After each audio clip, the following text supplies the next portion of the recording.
आज 19 नोव्हेंबर 2025 आज आपल्या विद्यालयामध्ये शालेय विज्ञान प्रदर्शन व ग्रंथ प्रदर्शन असा संयुक्त कार्यक्रम या ठिकाणी संपन्न होत आहे। या कार्यक्रमासाठी उपस्थित गुरुदेव रवींद्रनाथ टागोर शिक्षण संस्थेचे चेअरमन आदरणीय बी डी भोसले दादा, गुरुदेव रवींद्रनाथ टागोर शिक्षण संस्थेचे संचालक आदरणीय आनंदराव पाटील गुरुजी, शाळा व्यवस्थापन समितीचे अध्यक्ष सन्माननीय नामदेव चव्हाण बापू, शाळा व्यवस्थापन समितीच्या सदस्या सौ रंजना सोळवंडे मॅडम, सौ साधना हावले, सौ दीपाली गोसावी, पालक नम्रता पाटील, त्याचबरोबर शाळा व्यवस्थापन समितीचे उपाध्यक्ष सन्माननीय श्री संतोष पाटील, विद्यालयाच्या मुख्याध्यापिका सौ थोरात मॅडम, माझे सर्व सहकारी आणि विद्यार्थ्यांचं पुनश्च एकदा हार्दिक हार्दिक स्वागत। आजचं हे विज्ञान प्रदर्शन शाळेमध्ये वर्षभरामध्ये वेगवेगळे कार्यक्रम संपन्न होत असतात। त्यातीलच एक महत्त्वाचा कार्यक्रम असा आपण ज्याला म्हणतो संबोधतो तो शालेय विज्ञान प्रदर्शन। या शालेय विज्ञान प्रदर्शनाच्या माध्यमातून विद्यार्थ्यांच्या कल्पनाशक्तीला वाव दिला जातो। त्याचबरोबर विद्यार्थ्यांच्या व्यक्तिमत्वामधील एक पैलू ओळखण्यासाठी आपल्याला हे विज्ञान प्रदर्शन महत्त्वाचं ठरतं। आणि महत्त्वाचं म्हणजे प्रसार माध्यम ज्याला आपण म्हणतो, वैज्ञानिक माहितीचं प्रसारण करण्यासाठी जेव्हा हे विज्ञान प्रदर्शन आपण बघणार आहे त्यावेळेस वेगवेगळ्या प्रकारची माहिती आपल्याला मिळणार आहे आणि त्या माहितीचं प्रसारण होण्यासाठी देखील आपल्याला हे विज्ञान प्रदर्शन फार महत्त्वाचं वाटतं। सकाळपासून या ठिकाणी विद्यार्थ्यांची लगबग बघितली, अतिशय उत्साहाचं वातावरण। उपस्थित मान्यवरांना मला सांगावंसं वाटतं, सकाळी आम्ही 8:30ला या ठिकाणी तासाला आलेलो होतो। विद्यार्थी अतिशय आनंदाच्या वातावरणामध्ये स्वतःचं मॉडेल घेऊन मी केव्हा एकदा ते मांडतोय, दाखवतोय, माझी माहिती मी कधी सादर करतोय, अशी त्यांची भूमिका होती। आणि तो उत्साह त्यांच्यामधला, ती ऊर्जा बघितल्यानंतर वाटतं की खरंच देशाला अशाच पिढीची गरज आहे। जे नागरिक आमच्याकडून घडवले जाणार आहेत त्यांच्याकडे अशी सकारात्मक ऊर्जा असणं फार गरजेचं आहे। आमचे विद्यार्थी त्या दिशेनं वाटचाल करतायत, खरंच खूप अभिमानाची गोष्ट वाटली। आणि हा उत्साह त्यांचा टिकून राहण्यासाठी, तो दाखवण्यासाठीचा आजचा हा एक कार्यक्रम आहे। खरं तर हा कार्यक्रम न म्हणता मी उत्सव म्हणेन की हा त्यांच्या कल्पकतेचा, त्यांच्या शोधक वृत्तीचा आणि वैज्ञानिक दृष्टिकोनाचा हा उत्सव आहे। विज्ञानाच्या या जगामध्ये जिज्ञासा हीच शक्ती आहे, प्रयोग हीच भाषा आहे आणि सर्जनशीलता ही ओळख आहे।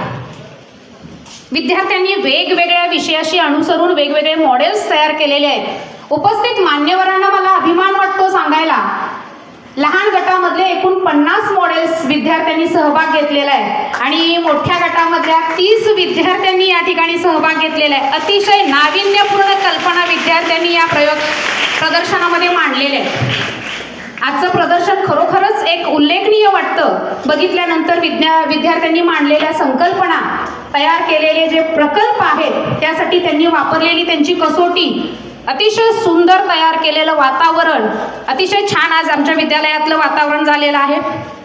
या प्रदर्शनामध्ये आपण पर्यावरणाशी निगडीत काही संकल्पना बघणार आहे, त्यावर आधारित काही मुलांनी मॉडेल्स तयार केलेले आहेत।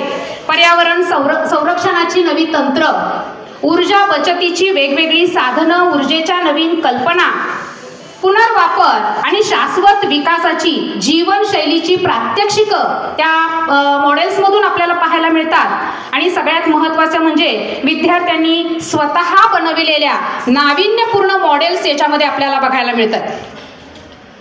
अतिशय उत्साहात विद्यार्थी हे सगळे प्रकल्प तयार करतायत। आजच्या आपल्या सगळ्या विद्यार्थ्यांना मला सांगावंसं वाटतं, हे मॉडेल्स बघत असताना केवळ नेत्रसूख घ्यायचं नाहीये, त्याच्या संकल्पना आपल्याला समजून घ्यायच्या आहेत। केवळ संकल्पना समजून देखील घ्यायच्या नाहीये, तर शाश्वत विकास, आपलं जीवन जे आपण जगणार आहे ते शाश्वत जगायचं आहे। म्हणजे काय, ज्ञानाची आपल्या जीवनाशी सांगड घालणं। विज्ञान आपल्याला ते शिकवतं की ह्या सगळ्या गोष्टी आपण आपल्या दैनंदिन जीवनामध्ये जेव्हा खऱ्या अर्थानं वापरू लागू तेव्हा आपण वैज्ञानिक दृष्टिकोन जोपासला असा त्याचा अर्थ होतो। आता यासाठी तुमच्यापैकीच एक अशी शाळेतली मुलगी असते, एक छोटीशी गोष्ट तुम्हाला सांगते बघा, आणि त्याच्या माध्यमातून तुमच्या लक्षात येईल की वैज्ञानिक दृष्टिकोन जोपासणं म्हणजे नेमकं काय असतं. आर्या नावाची एक शाळेमधली मुलगी असते. तुमच्यासारखंच तिच्याकडे वेगवेगळ्या कला असतात, आवड असते, छंद असतो आणि तिला चित्र काढायला खूप आवडत असतं.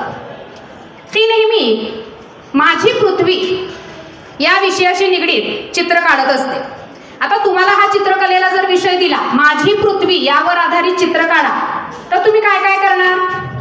झाडं काढा. पृथ्वीवरती आपल्याला काय काय दिसतं? झाडं दिसतात, आकाश दिसतो, पक्ष्यांचे थवे दिसतात, नद्या, पाण्याचे वेगवेगळे स्रोत दिसतात. अशा वेगवेगळ्या रंगांनी नटलेली पृथ्वी तिच्या हातांनी ती रंगविते, खूप सुंदर चित्र काढते. पण एक दिवस तिच्या शाळेमध्ये शहरातील हवामान बदल यावर एक प्रकल्प सादर करायचा असतो. मग त्या दृष्टिकोनातनं ती काय करते? ती आपल्या शहराला व्हिजिट देते, भेट देते, पाहते, निरीक्षण करते आपल्या शहराचं. आणि त्याच्यामध्ये तिच्या लक्षात येतं की झाडं तोडून उभ्या झालेल्या इमारती. तिच्या दृष्टिकोनात काय पडतं की जी काही झाडं होती पृथ्वीवरती बऱ्यापैकी त्यांची तोड झालेली आहे आणि त्या झाडांची जागा मोठमोठ्या टोलेजंग इमारतींनी घेतलेली आहे. धुरानं काळवंडलेलं आकाश. निरीक्षण शक्ती बघा, ती आपल्याकडे असणं फार गरजेचं आहे. नदीतून वाहणारं प्लॅस्टिक, केवळ नदीतूनच नाही, जे काही पाण्याचे स्रोत आहेत ते सगळे आपल्याला त्याच्यामध्ये कचरा फेकलेला दिसून येतो. दमछाक करणारी हवा. आपण खूप नशीबवान आहोत, खेड्यामध्ये आहोत, चांगली स्वच्छ हवा आपल्याला मिळते, डोंगराच्या शेजारी आपण राहतोय. दिल्लीची परिस्थिती आज बघितली किंबहुना काही मोबाईलवरती रील्स तुम्ही जर बघितल्या तर काही येत्या 10 वर्षामध्ये ऑक्सिजन आपल्याला गळ्यात अडकून फिरावं लागणार आहे. ही भयानक स्थिती आपल्या समोरची आहे. खूप मोठे वास्तव, खूप मोठी संकट आपल्या पुढे येऊन पडलेली आहे. याच्यासाठी तर आपल्या नवीन कल्पनांना वाव द्यायचा आहे आणि ते वाव देण्याचं माध्यम म्हणजे अशा प्रकारचं विज्ञान प्रदर्शन. आणि त्याचबरोबर आजकाल आपण बघतो ऋतुमान सगळे बदललेले आहेत. कधीही थंडी वाजते, कधीही उकडतं. उष्णतेनं त्रस्त झालेली माणसं. हे चित्र जेव्हा तिच्या निदर्शनास येतं, घरी आल्यानंतर त्या उपक्रमासाठी ती चित्र काढायला बसते. शहरातील हवामान बदल हा विषय आणि याच्याशी निगडीत ती चित्र काढत असताना तिच्या कागदावर कोणताच रंग उतरत नाही. आणि मग तिची आई तिच्याजवळ येते आणि तिला विचारते, काय झालं? आज तू चित्र काढत नाहीस का? आर्याच्या डोळ्यात पाणी येतं. आपण निसर्गाशी मैत्री केली पाहिजे. का डोळ्यात पाणी आलं असेल? पहिलं तिचं हिरवगार चित्र आणि आज तिच्या कागदावरती चित्र काढायला तिच्याकडे रंगच नव्हते. आर्याच्या डोळ्यामध्ये पाणी येतं आणि ती म्हणते, आई मी पृथ्वीचं खरं चित्र काढायला घेतलं, बसले, पण माझे रंगच संपले. याचा अर्थ तुम्ही काय घ्याल? तिच्या जवळचे रंग संपले. याचा अर्थ आपण काय करू की तिच्याकडं वॉटर कलर होते ते संपले असतील, तिच्याकडं खडू होते रंगीत ते संपले असतील, किंवा तिच्याकडं स्केच पेन होते ते संपले असतील. रंगाचं मटेरियल संपलं असेल. पण तिला सांगण्याचा अर्थ वेगळा होता बाळांनो. तिच्या जवळचे रंग संपले म्हणजे काय? हिरवा रंग नाही. ती काय म्हणते? माझ्याकडे हिरवा रंग नाही. का नाही? कारण जंगलं संपली. निळा रंग नाही. निळा रंग कशाचा असतो? पाण्याला. तर का पाणी किंवा नदीचे स्रोत जे झाले ते सगळे काळे झालेले आहेत. आणि आकाशासाठी हलका रंग नाही, कारण आकाशामध्ये धूर वाढलाय.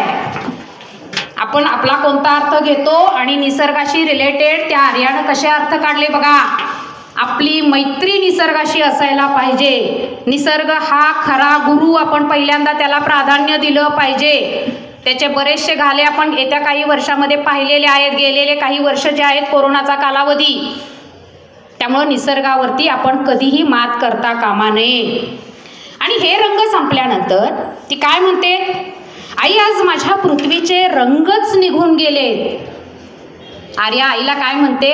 आई आज माझ्या पृथ्वीचे रंगच निघून गेले. हे उत्तर ऐकल्यानंतर आई थबकते. पुढच्या दिवशी आर्या शाळेमध्ये प्रकल्प सादर करते. या प्रकल्पामध्ये कुठलंही रंगीत चित्र नसतं, फक्त एक रिकामा कोरा पांढरा कागद. वरती त्या कागदावरती तिनं एकच ओळ लिहिलेली असते, ज्या दिवशी पृथ्वी रडली, ज्या दिवशी पृथ्वी रडली त्या दिवशी माझ्या कागदावरचे रंगही रडून गेले. संपूर्ण शाळा शांत झाली. प्रकल्प सादर करत असताना त्या विद्यार्थ्यांच्या मनावरती या वाक्याचा इतका मोठा परिणाम झाला. प्रत्येक विद्यार्थ्याला जाणवलं, पृथ्वी वाचवायची असेल तर तिचे रंग वाचवायला हवे. रंग कोणत्या अर्थानं समजून घ्या. त्या दिवसापासून मुलांनी शाळेमध्ये स्वच्छता, ऊर्जा बचत, प्लास्टिक बंदी आणि झाडे लावण्याचा संकल्प केला. आपल्यालाही तेच करायचं आहे. आजच्या या विज्ञान प्रदर्शनातून आपल्याला काय साध्य करायचं आहे? बऱ्याचदा आपल्याला प्रार्थनेच्या वेळेला सूचना दिल्या जातात, कचरा करू नका. रिपीटेड जेव्हा या सूचना येतात त्याच्यावरती विचार करण्याची वेळ येते. आपण या पृथ्वीला स्वतःचे मालक समजता कामा नये. ही पृथ्वी आपल्याला वारसा हक्कानं मिळालेली आहे असा गैरअर्थ काढता कामा नये. त्याच्यापासून मिळणाऱ्या गोष्टी आहेत त्यांचा वापर करायचा आहे, गैरवापर करायचा नाही. आपल्या पुढे जी संकट येऊन पडलेली आहे, ऊर्जा संकट खूप मोठं पडलेलं आहे. बघा, वर्गात सांगितलं जातं लाईट बंद करा, प्रार्थनेला येताना फॅन बंद करा. किती काळजीपूर्वक आपण ऐकतो. म्हणजे आर्याच्या ह्या गोष्टीतून खूप काही आपल्याला घेण्यासारखं आहे बाळांनो. आपल्यासाठी सगळ्यात मोठं मॉडेल कोणतं आहे रे? आपली पृथ्वी. आणि म्हणून जर आपल्याला पृथ्वीला रंगवायला सुरुवात केली, पृथ्वीला वाचवायचं असेल, तिला रंगवायला सुरुवात केली नाही तर एक दिवस आर्याच्या चित्रासारखं आपलं जगही कोऱ्या कॅनव्हास सारखं रंगहीन झाल्याशिवाय राहणार नाही. रंग तुमच्या जीवनाचं, चित्र तुमच्या जीवनाचं रंगवायचंय का कॅनव्हास सारखं कोरं ठेवायचंय हे तुमच्या हातात आहे.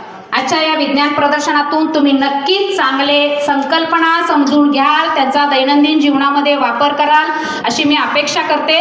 त्याचबरोबर या ठिकाणी ग्रंथ प्रदर्शनामध्ये वेगवेगळी पुस्तकं मांडलेली आहेत, अर्थपूर्ण. त्यांची नावं बघा, त्यांचाही आपल्या जीवनामध्ये अतिशय महत्त्वाचा भाग असतो, मोलाचा वाटा असतो. आपल्या जीवनघडणीमध्ये, आपल्या जीवनशैलीमध्ये अतिशय महत्त्वाची भूमिका पुस्तकं पार पाडत असतात. तर या दोन्हीही प्रदर्शनाचा सगळ्या विद्यार्थ्यांनी अतिशय चांगल्या प्रकारे आनंद घ्यावा आणि या प्रदर्शनासाठी सगळ्यांना शुभेच्छा देते आणि मी आपली रजा घेते. धन्यवाद.